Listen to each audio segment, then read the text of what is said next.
Baik, Assalamualaikum warahmatullahi wabarakatuh.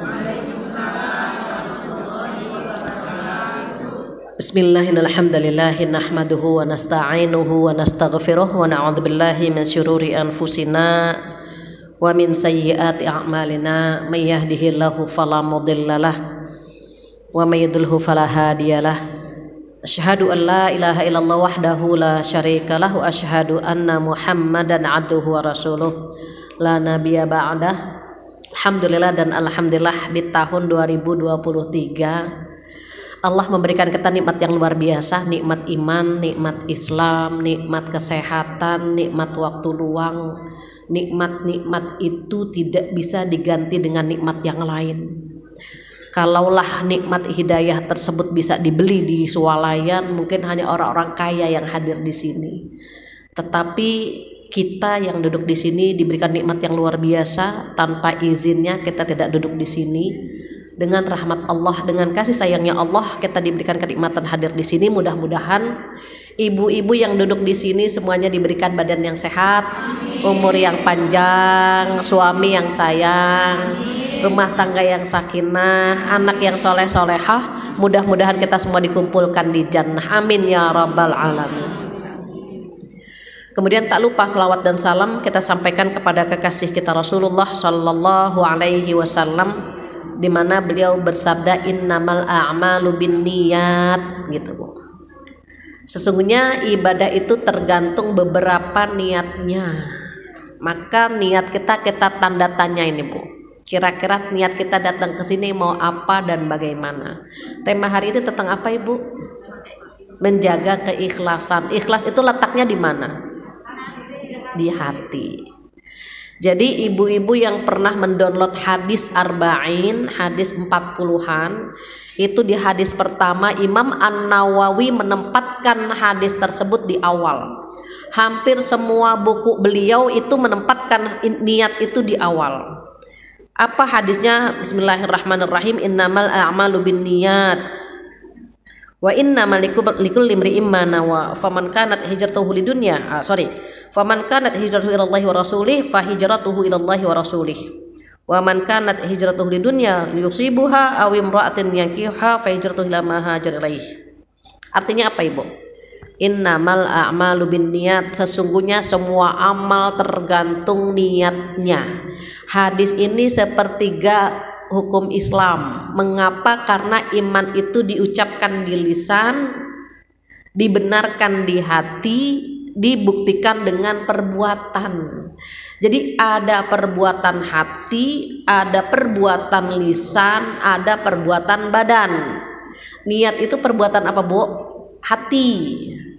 Jadi ketika Rasulullah Sallallahu Alaihi Wasallam menyampaikan hadis tentang innamal a'malu binniyat, itu kalimatnya binniyat, panjang Ibu. Sesungguhnya amal itu tergantung beberapa niatnya. Jadi satu amalan diniatkan banyak, silahkan. Niat hari ini saya mau ngaji satu ya Bu ya, mau ngaji sama Bu Fatihah membahas hadis pertama, dapat pahala. Yang kedua, niatkan silaturahim. Ibu masih ingat gak silaturahim ada dua macam? Apa saja? Kalau kebanyakan ilmu lupa semua memang.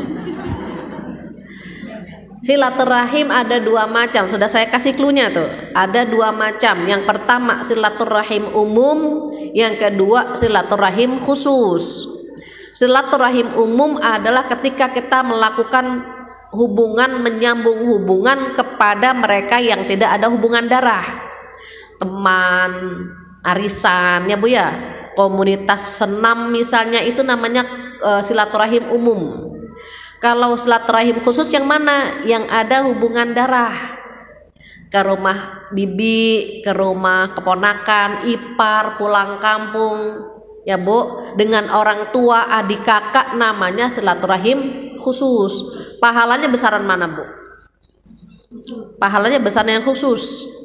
Jadi kalau kita sukses, jangan lupa orang tua yang mendoakan, jangan lupa adik kakak yang memberikan kontribusi mensupport kita menjadi orang yang sukses. Makanya kalau lagi liburan, ingatnya pulang kampung dulu. Ibu punya kampung nggak? Nah pertanyaannya itu, punya kampung apa enggak? Kalau enggak punya ngapain pulang kampung kan gitu. Kampungnya siapa yang kita datangi? Saya orang sini, tapi suami saya orang Cirebon, jadi saya pulang kampung ke kampung mertua. Silaturahim apa tuh Bu? Khusus.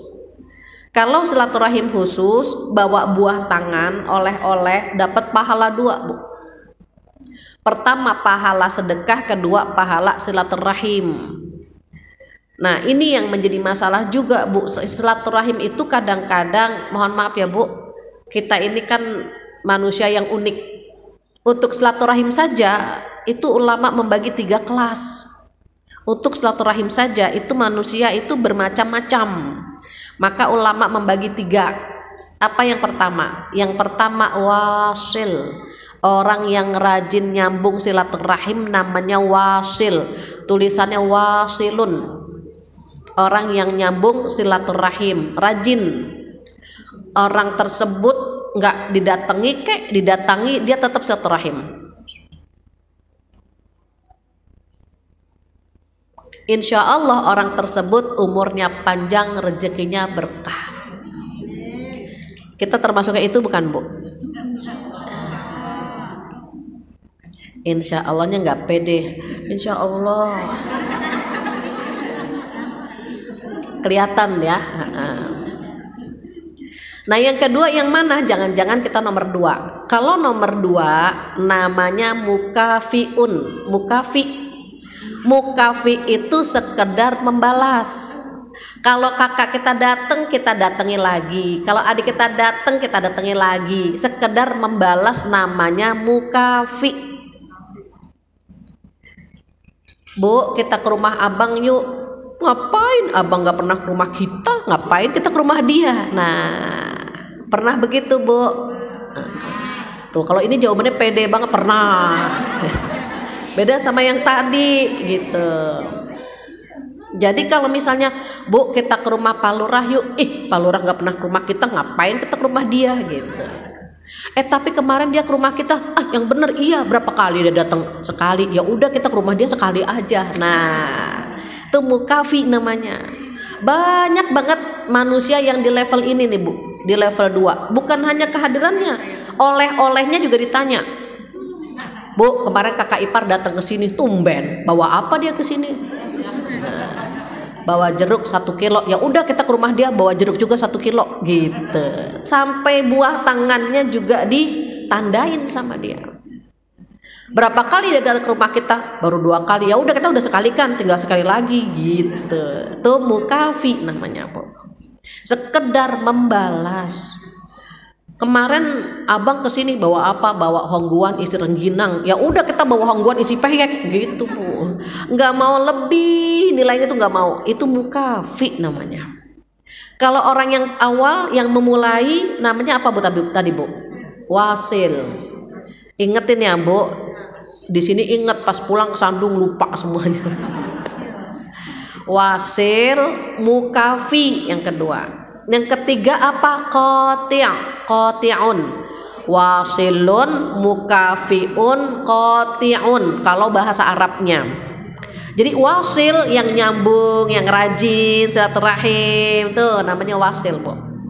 Di akhir zaman orang nomor 1 ini sedikit jumlahnya. Yang banyak yang mana? Yang nomor 2. Jamaah di JGC paling banyak nomor berapa? Nomor 2. Dari jawabannya sih Bu tadi, dari jawabannya. Pas pernah nggak pernah gitu ya, pede. Pas ditanya nomor 1, apa nomor 1? Insya Allah.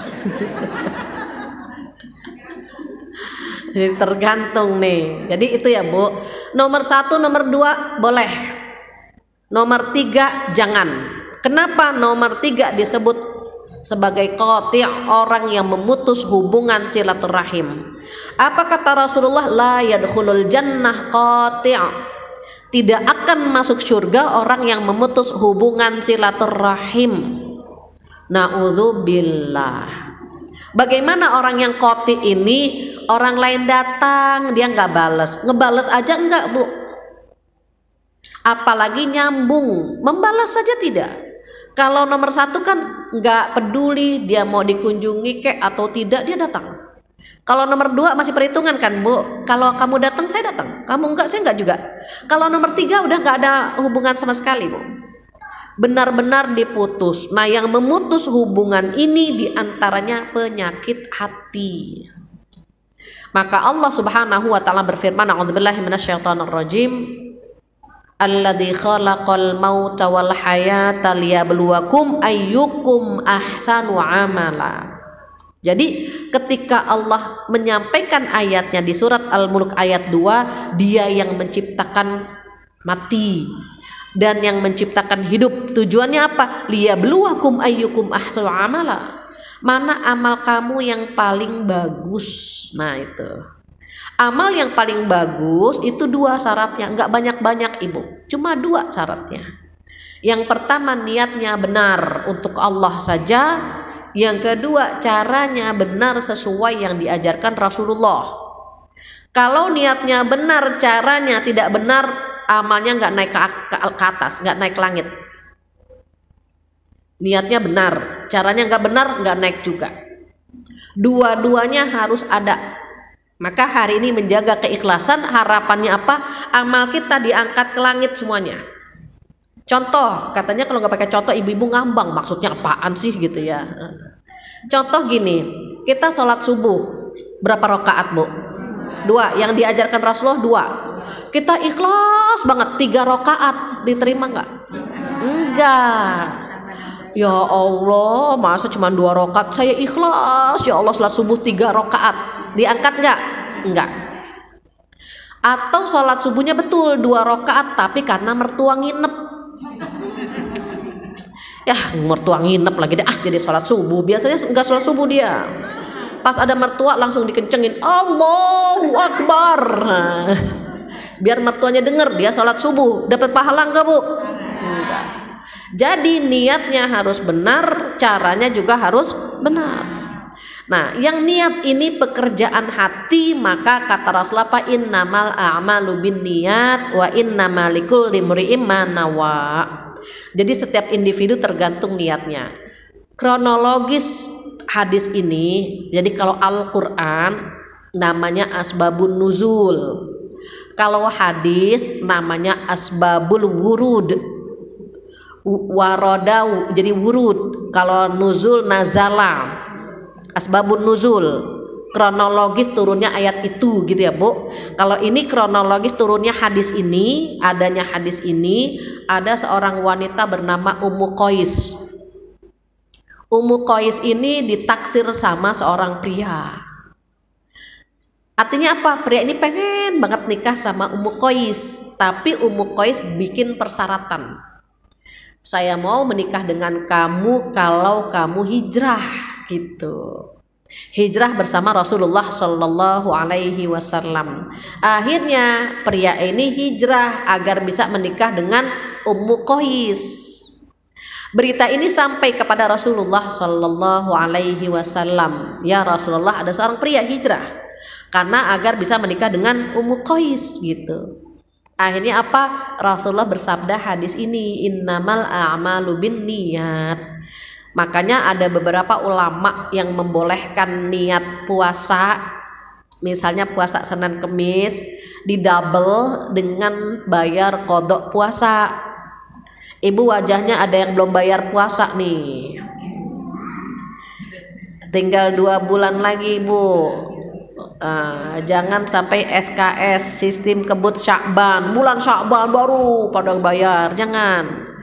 Kalau bisa mumpung musim hujan bayar qodok. Kenapa?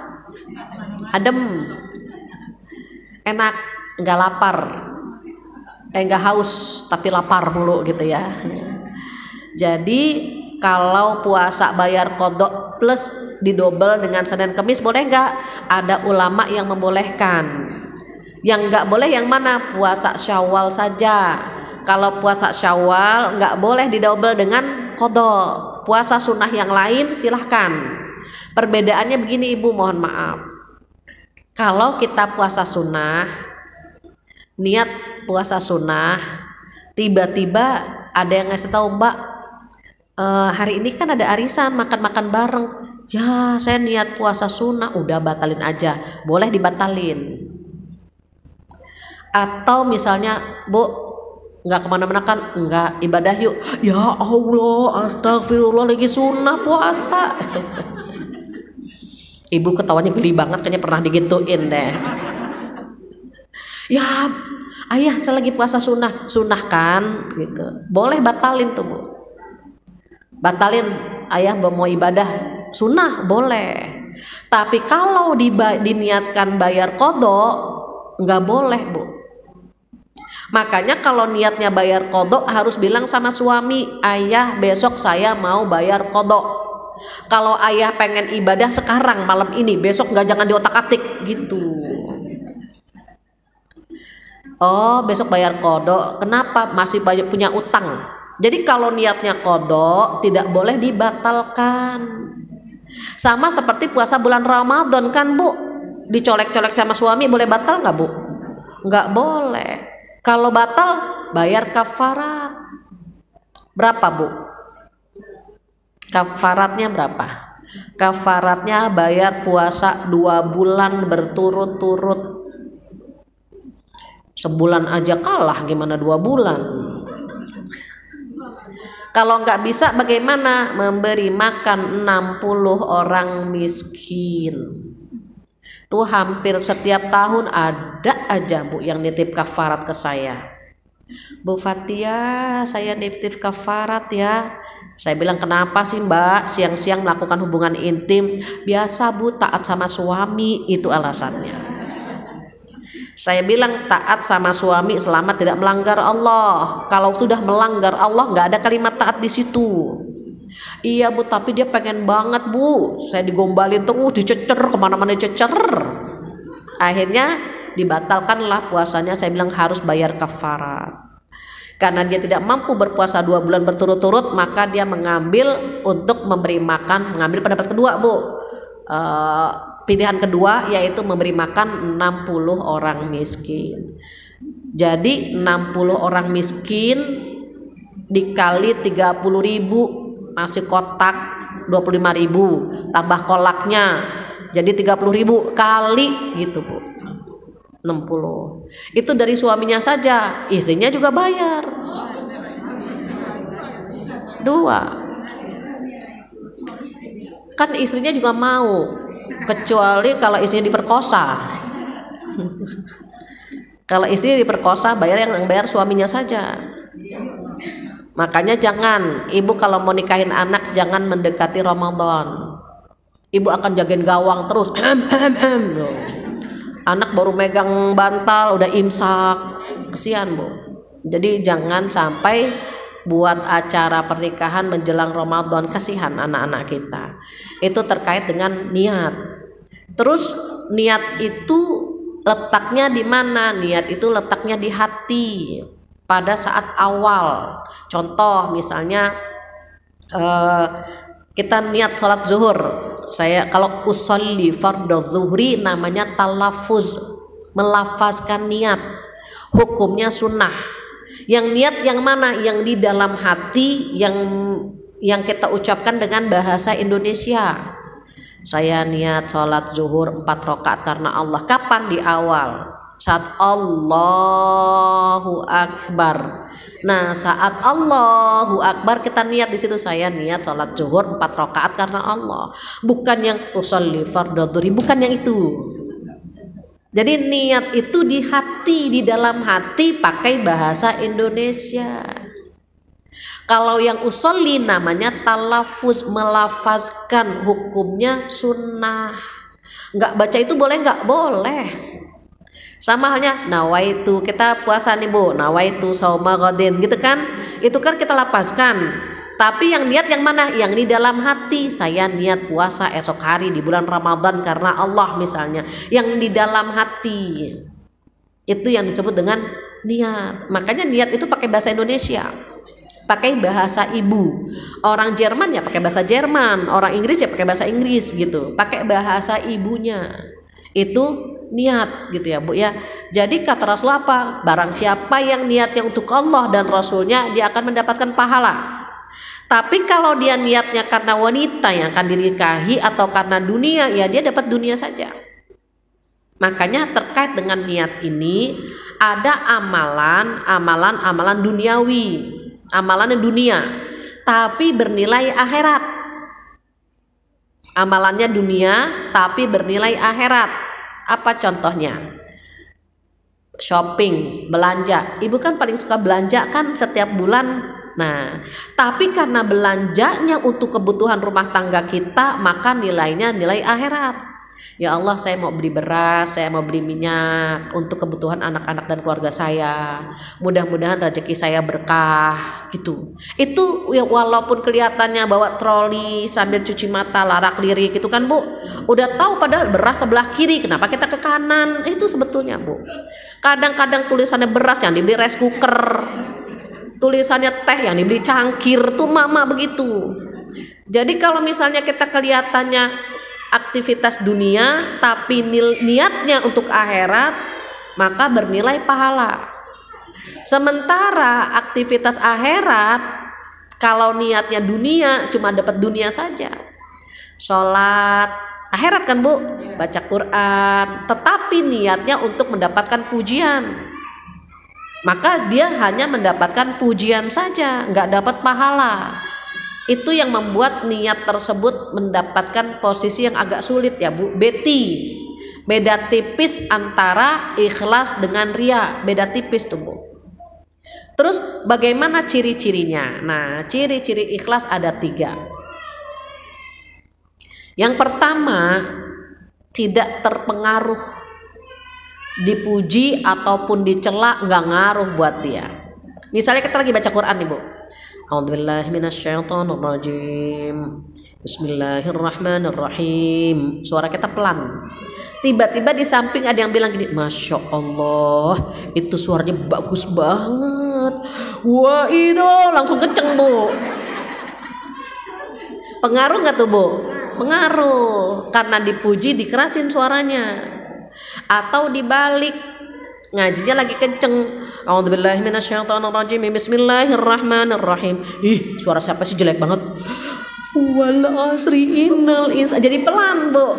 Pengaruh gak Bu? Pengaruh. Karena ada celaan maka dia mengurangi suaranya. Itu ciri-ciri ikhlas tuh gak ngaruh gitulah. Kalau bahasa paling gampangnya gini, dipuji tidak melayang, dicaci tidak tumbang, tidak memikirkan komentar orang, hanya berharap redha dari Allah yang Maha Penyayang. Tuh ikhlas tuh begitu. Susah nggak Bu? Susah. Mau kemana ibu-ibu? Mau ngaji di JGC? Oh ngaji tiap bulan. Iya. Kok nggak pinter-pinter ya? Ya Allah Bu. Dibilang nggak pinter-pinter, besok nggak datang. Ada yang izin ke saya, Bu Fathia, mohon maaf bulan depan saya nggak ngaji lagi. Kenapa? Saya tanya. Abis Bu katanya saya kok nggak pinter-pinter ngaji tiap bulan. Yang ngaji aja nggak pinter-pinter, apalagi yang nggak ngaji. Kan gitu Bu, cuek aja udah dateng. Masalahnya perempuan terkadang nggak enakan ya Bu. Kalau ngaji jawabnya malu-malu, takut dibilang solehah. Bu mau kemana? Ngaji. Apaan? NGAJI. Orang suruh ngejak dulu NGAJI. Ya Allah. Mau ngaji, bilang aja ngaji. Mau ngaji ikut yuk gitu. Kalau dia ikut ternyata dia dapat hidayah, ibu dapat pahala tanpa dikurangi sedikit pun. Coba tuh Bu. Ajak teman-teman ngaji. Ngaji yuk tiap hari Sabtu pekan pertama sama Bu Fathia. Biasanya pekan pertama Bu, tapi untuk tahun ini, untuk bulan ini maaf, untuk bulan ini saya undur kedua karena saya ngantar anak ke pesantren kemarin. Terus ibu-ibu juga kayaknya masih pada liburan gitu ya, di fotonya pada di mana-mana nggak jelas. Ada yang di gunung, di sungai, di dapur. Jadi untuk bulan depan tetap kita kembali ke Sabtu pertama. Cuma untuk hari ini saja, bulan ini saja ya Bu, diundur kedua. Jadi kalau kita mau ikhlas, udah nggak ngaruh mau dipuji kek mau dicela, dateng kerjain. Sama misalnya mau duha nih Bu, setan lebih licik daripada yang kita bayangkan. Kata setan gini, nggak usah duha, nggak usah lah gitu ya, sekali-kali nggak duha. Kita jawabnya apa? Enggak, saya harus duha. Ini setan nih pasti. Kita tahu itu setan, Bu. Makanya kita lawan. Enggak, saya harus duha. Setan kalah kamu. Akhirnya setan lewat pintu yang lain. Kata setan apa? Enggak usah duha, banyak orang. Nanti kamu riak loh, diliatin orang. Lagi duha diliatin orang. Sholat nggak akhirnya Bu kita? Enggak sholat. Itu setan yang ganggu. Kalau memang mau duha kayak mau sedekah kayak nggak peduli mau dibilang apa, udah, karena niatnya dari awal untuk melakukan amal soleh tadi. Makanya setan lewat pintu lain, lewat godaan yang normal, lewat jalan biasa dia nggak berhasil. Nggak usah ngaji, enggak, saya mau ngaji. Tiba-tiba tetangga bilang, ya Allah rajin banget ngaji padahal nggak pinter-pinter, langsung nggak jadi deh, ngaji ngambek. Itu setan berhasil di situ, Bu. Sama halnya misalnya gini, orang mau berdoa ya Bu, lagi diuji sama Allah langsung bisa nangis. Kata setan, kemarin kemana aja, pas susah aja datang kepada Allah gitu kan. Itu setan berhasil di situ. Iya ya, nggak usah doa lah, sedih tanggung sendiri aja. Setan tuh Bu sebetulnya, Bu.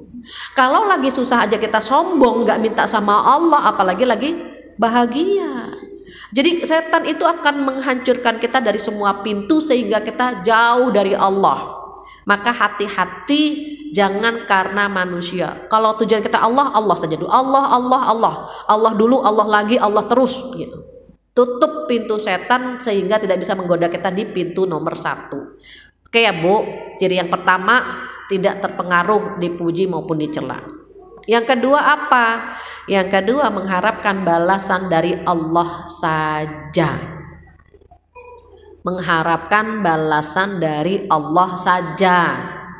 Kita pernah nolong orang kan Bu, tiba-tiba orang itu lupa, Mbak waktu itu yang saya anter Mbak, yang mana kapan, saya nggak pernah dianter deh, situ siapa, ya Allah langsung sakit hati kita Bu. Ya Allah yang Mbak kesasar tuh, yang Mbak kesasar kan saya nganterin, ya Allah Mbak misalnya gitu. Nggak peduli, oh ya nggak apa-apa Mbak, lupa, saya juga kadang-kadang lupa kok gitu. Udah nggak, astagfirullahaladzim ya Allah, astagfirullahaladzim. Kenapa kita sering kecewa? Karena mengharapkan dari manusia. Setiap mengharapkan dari manusia atau dari amal tersebut kita akan kecewa Bu. Kita ngejemput rezeki, udah kerja keras, ternyata rezekinya kita nggak dapat. Kecewa nggak Bu? Kecewa. Kalau kita menjemput rezeki, lakukan dengan maksimal, serahkan hasilnya sama Allah saja. Ya Allah udah banting-banting tulang, ya Allah nggak dapat apa-apaan. Kecewa nggak Bu? Kecewa. Kita ikhtiar saja jemput rezeki, nominalnya serahkan sama Allah, bukan sama kerjaan kita. Ya Allah berangkat pagi pulang malam cuma dapat segini, astagfirullah gitu Bu. Kita kecewa karena mengandalkan amal tersebut, mengandalkan pekerjaan tersebut. Kita jemput saja, nominalnya Allah. Kalau bukan Allah yang ngasih rezeki, mau siapa lagi Bu? Ada yang ngambek, menjemput rezeki ngambek. Bu Fatih saya nggak mau jualan lagi, kenapa? Banyak banget yang ngikutin. Saya jualan baju banyak banget yang ngikutin, sebel. Nggak apa-apa orang ngikutin pekerjaan kita, orang niru pekerjaan kita. Rezeki nggak ada yang bisa niru karena milik Allah. Ada ibu tahu yang tukang kopi keliling yang pakai sepeda? Itu Masya Allah kayaknya nyantai banget kan Bu, dia nongkrong di bawah pohon gitu ya Bu ya. Ternyata orang ada yang nyari, bang sini, satu kantor mesen. Itu padahal kerjanya kayaknya ringan, dapatnya per hari bisa 100 lebih. Ada yang bontang-banting tulang berjam-jam, dapatnya cuma 50.000, 30.000. Yang ngasih siapa? Allah. Maka jangan pernah berharap sama manusia, jangan juga berharap sama pekerjaan itu. Udah serahkan sama Allah. Kewajiban kita duit, masih ingat Bu duit Bu? Apa Bu duit? Doa, usaha, ikhtiar mulu inya. Ikhtiar sama usaha kan sama. Ikhlas, doa, usaha, ikhlas, baru hasilnya tawakal kepada Allah. Ngaji, doa ya Allah Rabbi zidna ilma, atau doa Allahumma anfa'na bima 'allamtana wa 'allimna ma yanfa'una. Doa tuh Bu. Terus ikhtiar deh Bu, ambil buku, catet tuh Bu. Ciri-ciri orang besar mencatat apa yang dia dapat. Kita kalau dapat ilmu seperti dapat sembelihan, dapat sapi gemuk gitu Bu. Terus kita ikat di pohon, ikatnya kenceng. Nanti pas keluarga kumpul, sembelih deh tuh sapi, dagingnya bisa dinikmati bareng-bareng. Tuh ilmu begitu sebenarnya. Kalau kita dapat ilmu, kita catat, tapi nyatetnya di selembaran kertas. Disangkanya nggak kepake, dibuang tuh catatan. Sama seperti dapat sapi, tapi nggak diikat sapinya. Ayo anak-anak kita makan daging sapi, mana bunda sapinya? Kabur sapinya. Ilmu itu nggak pernah basi. Kita mencatat tahun 20 tahun yang lalu akan sama. Hadis arba'in akan sama, 20 tahun yang lalu akan sama bunyi hadisnya seperti itu. Ilmu nggak pernah basi. Makanya kenapa harus diulang-ulang biar hafal. Ibu kalau lagu kenapa hafal? Karena diulang-ulang. Lagu diulang-ulang hafal, ilmu juga demikian. Maka ada pepatah mengatakan al ilmu sayyidun wal kitabatu qayyiduhu qayyid suyudaka bil hibalil wathiqah. Apa artinya? Ilmu itu binatang buruan dan tulisan itu adalah ikatannya. Ikatlah binatang buruan kamu dengan kuat gitu.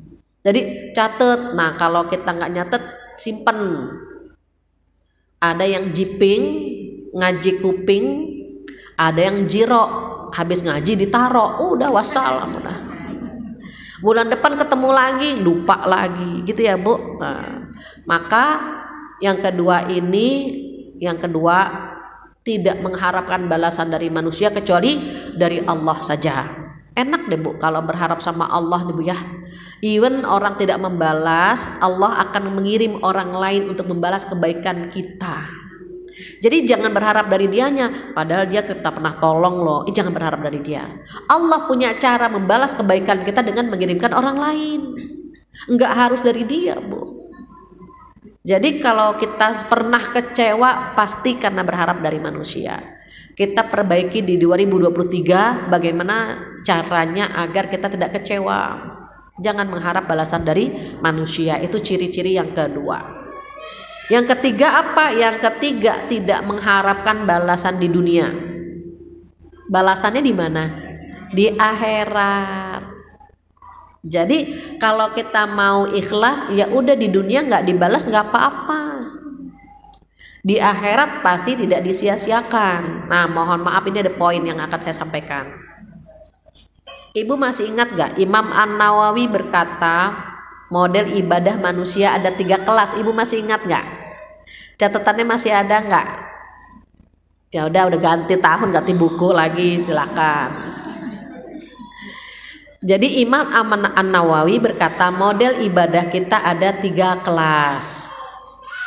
Kadang-kadang nomor 1, ikhlasnya kita seperti seorang hamba sahaya. Bagaimana hamba sahaya? Takut sekali sama majikannya kan? Nah, kita bilang Mbak, misal ada tuannya, kamu harus nyiram, kamu harus dikerjain nggak Bu? Dikerjain. Gak usah jauh-jauh seorang hamba sahaya, Mbak aja di rumah kan begitu. Mbak nanti tolong ya Mbak ya pohon disiram, iya Bu. Tolong masakin ini ya Mbak, semur, iya Bu. Nurut kan Bu? Ada nggak Mbak? Bu, Mbak tolong masakin semur. Ibu nyuruh saya, ibu nyuruh saya. Ibu aja kerja sendiri, dipecat nggak Bu? Jarang. Makanya kita ketika menjalankan perintah Allah kadang-kadang ikhlasnya seperti seorang hamba sahaya. Sesekali misalnya kita lagi tidur Bu, terdengar adzan subuh, Allahu Akbar, Allahu Akbar. Kita berani nggak gini? Ah sekali-kali nggak sholat, berani nggak Bu? Nggak berani. Tidak beraninya itu, takutnya itu tuh kelas 1. Kenapa? Ibadahnya seorang hamba yang level paling rendah adalah takut. Seperti seorang hamba sahaya yang takut sama majikan. Kita takut sama Allah Bu. Disuruh selingkuh, Mbak selingkuh yuk Mbak yuk. cuma cium-ciuman aja, jangan melakukan yang enggak takut. Takut kan Bu? Takut. Mbak, kita membunuh dia yuk, Mbak bagian kaki, saya bagian leher. Enggak berani. Kenapa? Takut. Makanya kalau ada laki-laki mulai menggoda, tiba-tiba WA kita, udah makan say, jangan dijawab. Udah say, dijawab lagi, saya. Nenek-nenek juga banyak yang selingkuh Bu sekarang Bu. Ngeri. Jadi kenapa ada kasus yang viral kan Bu, mertua selingkuh sama menantu? Ibu langsung, iya, kayaknya dikepoin banget gitu ya. Kenapa? Karena tidak memiliki rasa takut kepada Allah. Kalau orang takut Bu, enggak akan berani. Jadi kalau kita takut sama Allah, alhamdulillah, rasa takut itu yang mampu menyelamatkan kita dari api neraka. Tuh ya Bu, kelas berapa Bu? Kelas 1 ibadah kita seperti seorang hamba sahaya. Naik Bu ke kelas 2. Kata Imam An-Nawawi, model ibadah yang kelas 2 adalah seperti seorang pedagang. Pedagang mau dapat apa Bu? Untung. Kita mau dapat pahala atau mau dapat surga, boleh nggak Bu? Boleh. Ibadahnya seorang hamba, ikhlasnya seorang hamba seperti seorang pedagang. Mau dapat pahala, mau dapat surga, boleh Bu. Bahkan Allah yang menyebutnya apa Bu? A'udzubillahi minasyaitonirrajim. Wasari'u ila maghfiratin min rabbikum wa jannah. Bergegaslah kepada ampunan dan kepada surga. Tuh disuruh ngejar surga Bu. Jadi kalau misalnya kita ibadah karena mau dapat surga, boleh Bu? Boleh. Itulah kita kelas 2. Paling banyak ibadah kelas 2 kapan? Pada saat bulan Ramadan. Iya kan Bu? Ibu Ramadan kenapa rajin banget? Pahalanya itu. Ngaji kita ngantuk-ngantuk, kita jabanin kan Bu. Walaupun tilawah ngebet mulu, berapa halaman lagi sih ya Allah. Tapi pengen hatam gitu kan Bu, pengen dapat pahala. Boleh gak sih Bu? Selama untuk Allah boleh. Itulah ibadah yang di kelas 2, ibadahnya seperti seorang pedagang, mau dapat pahala dan mau dapat untung, mau dapat surga, boleh. Terus yang paling keren yang mana? Yang paling keren yang kelas 3. Ibadahnya seperti orang merdeka, bebas ya. Bukan karena pengen dapat pahala, bukan karena takut. Terus kenapa? Karena bersyukur kepada Allah Subhanahu wa taala. Itu nomor 3. Jadi misalnya kita jalan-jalan ya Bu, kita jalan-jalan nih, Masjid JGC, jalan-jalan ke puncak, naik mobil bis bareng-bareng, tiba-tiba remnya blong, nah dol remnya. Ibu kalau naik mobil nggak ada remnya gimana coba? Takut kan? Itu mobil bis nabrak apa aja, pontang-panting, tiba-tiba jeblok nabrak pohon. Kita lihat ya Allah, sebelah kanan ada yang meninggal, sebelah kiri ada yang berdarah-darah. Kita lihat tubuh kita selamat, sehat, tanpa cacat. Apa yang akan kita lakukan? Langsung sujud syukur kepada Allah Subhanahu wa taala. Pada saat sujud karena pengen dapat pahala enggak Bu? Enggak. Pada saat sujud karena takut sama Allah? Enggak. Lewat udah Bu. Ya Allah, hamba selamat ya Allah, langsung sujud. Pada saat sujud itu karena bersyukur kepada Allah Subhanahu wa taala. Kita sering Bu begitu tuh, sering dapat rezeki, ya Allah alhamdulillah dapat rezeki, langsung kita sedekah. Sering kan Bu pada saat sedekah apa karena pengen dapat pahala? Lewat Bu udah Bu. Apa karena takut? Nggak sedekah juga nggak apa-apa kan, tapi kita melakukannya begitu. Nah itu udah level paling tinggi tuh Bu, kelas 3. Tapi kata setan apa? Jangan lama-lama di kelas 3, turun, diturunin, ditarik kita ke kelas 2 Bu. Sudah kelas 2 ditarik lagi ke kelas 1. Makanya kita banyak banget ibadah karena didasari rasa takut. Nah terus kalau misalnya begitu ikhlas nggak? Itulah ikhlasnya seorang hamba. Jadi karena kita rasa takut sama Allah, kita berani melakukan ibadah. Kita nggak berani ninggalin kan gitu Bu. Ngaji ke sini misalnya pengen dapat pahala. Ibu pengen dapat pahala, ngaji dapat pahala, enak loh duduk di pengajian. Orang yang duduk di pengajian itu namanya akan dihafal sama malaikat, Ibu. Karena Allah menyebut nama kita satu persatu dari yang pertama datang sampai yang terakhir sebelum doa penutup majelis, nama itu masih tercantum. Besok dia ngaji lagi, namanya kesebut lagi. Apa Allah nggak hafal, Bu? Pasti hafal. Ya Allah, dia lagi yang datang. Ya Allah, dia lagi yang disebut. Enak kan, Bu? Ketika kita ingin mendapatkan kenikmatan nama kita disebut gitu, Bu. Ketika kita ingin mendapatkan pahala dengan duduknya di majelis ilmu, kita berada di kelas berapa, Bu? Ibu, saya di sini aja Ibu udah lupa gimana saya pulang. Kelas 2. Kan pengen dapat pahala tadi. Kata Ibu, kita kelas berapa tahu. Ketika kita takut dosa nih, Bu, ngaji yuk. Ngaji, habis saya belum tahu cara baca Al-Quran yang benar. Takut dosa, kalau baca Qurannya salah-salah, ada takutnya tuh, Bu. Kalau ngaji kan kita jadi tahu mana yang benar, mana yang salah. Karena kita pengen dapat kesempurnaan, takut salah, kita ngaji. Nomor berapa, Bu? 1. Intinya kalau takut nomor 1. Pengen dapat pahala, pengen dapat surga.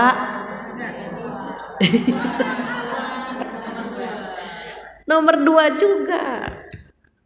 Kalau pamrih sama Allah nomor berapa? Nomor 2. Pamrih tuh gini, Bu. Sedekah Mudah-mudahan sedekah perawan saya dilamar besok. Boleh nggak, Bu? Boleh. Tuh nomor berapa? Nomor 2. Betul, Ibu pinter. Tapi kalau kita dapat rezeki banyak banget, sedekahnya juga banyak. Nomor berapa? Nomor 3. Dikasih badan sehat, sujud terus memperbanyak sujud. Nomor 3. Intinya kalau nomor 3 tuh karena dorongannya tuh karena bersyukur sama Allah gitu, Bu. Bagaimana ibadah Rasulullah? Ibadah Rasulullah Sallallahu Alaihi Wasallam di nomor 3. Nomor 3, bagaimana kakinya sampai kapalan, Bu? Kakinya sampai kapalan karena sholat, Bu. Aisyah nggak bisa ngikutin. Kata Aisyah, bukankah dosa-dosamu sudah dihapus? Engkau sudah dijamin masuk surga. Kenapa sholatmu sampai seperti ini ya Rasulullah? Apa jawaban beliau? Afala akunu abdan syakura. Apakah aku tidak pantas menjadi hamba yang bersyukur? Justru karena sudah dijamin masuk surga, sudah dihapus dosa-dosaku, justru karena sudah dijamin masuk surga, aku malu kalau ibadahku biasa-biasa saja. Nah itu. Jadi kalau malu sama Allah, meningkatkan rasa syukur, itu sudah berada di posisi kelas 3. Tapi mohon maaf, biasanya nggak lama di situ, Bu. Ditarik sama setan, turun gitu. Jadi mohon maaf, Bu, ada yang nulis begini nih, Bu, di status, kalau kamu mengharapkan ini itu maka ibadahmu sia-sia. Mohon maaf, dia harus ngaji dulu. Kalau kamu melakukan ibadah pengen dapat surga gitu ya, Bu, maka sia-sia. Ngaji dulu boleh kok menurut Imam An-Nawawi. Banyak yang bertanya seputar itu, Bu. Bu Fatia, saya pernah ngaji, pernah dengar di YouTube bla bla bla. Kalau kita berharap dengan ibadah kita, katakanlah misalnya kita sholat duha biar badan kita sehat, kita sedekah biar gini gitu ya, Bu ya. Selama mintanya bukan sama Allah nggak boleh. Tapi kalau mintanya sama Allah boleh.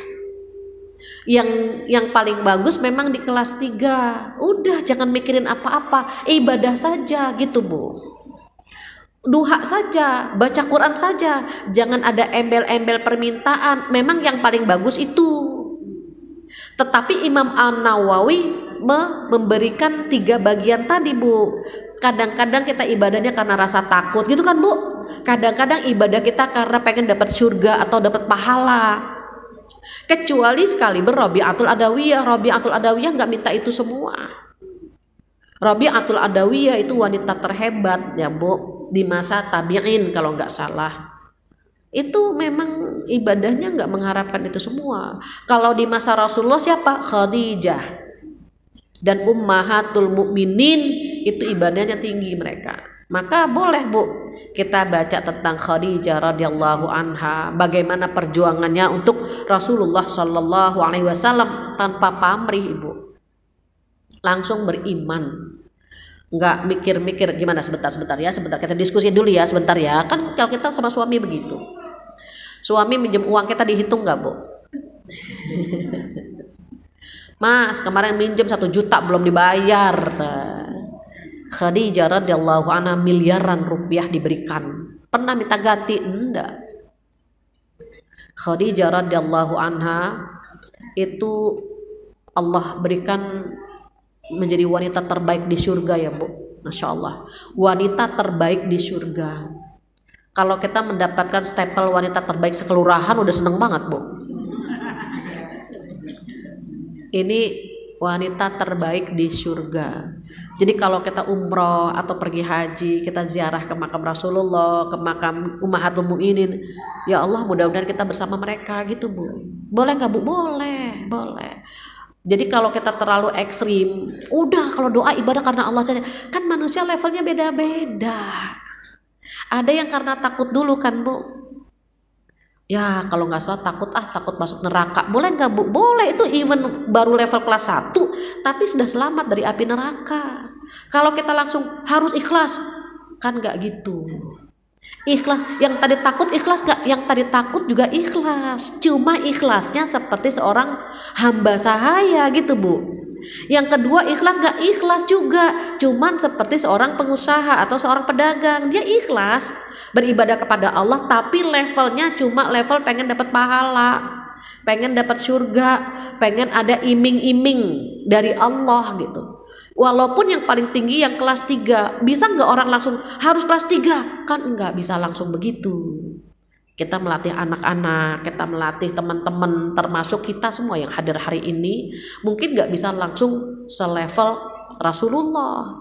Jadi saya terkadang kalau baca status membuat orang galau semua tuh Bu. Nggak diterima sholat yang karena gitu ya Bu. Aduh ini saya pengen japri aja gitu. Janganlah buat status yang membuat orang jadi percuma lah sholat, orang saya nggak ikhlas kok, saya takut aja. Boleh kan padahal gitu. Ada yang nanya, Bu Fathia saya sholat tapi pikiran saya kemana-mana, boleh nggak Bu? Boleh. Sholat pikiran kemana-mana lebih baik daripada kemana-mana nggak sholat. Iya kan Bu? Setiap sholat kita pikiran kemana-mana kan Bu, baru Allahu Akbar, ntar siang masak apa ya. Iya kan Bu? Di kulkas adanya apaan sih? Ikan apa ayam? Allahu Akbar. Ayam ada. Sami Allah liman hamidah. Pasti kan Bu pikiran kita kemana-mana. Ini ayam enaknya digoreng apa disemur? Allahu Akbar. Gitu kan Bu. Kemana-mana pikiran kita, boleh nggak Bu? Boleh. Namanya kita baru kelas itu, yang penting sholat gitu.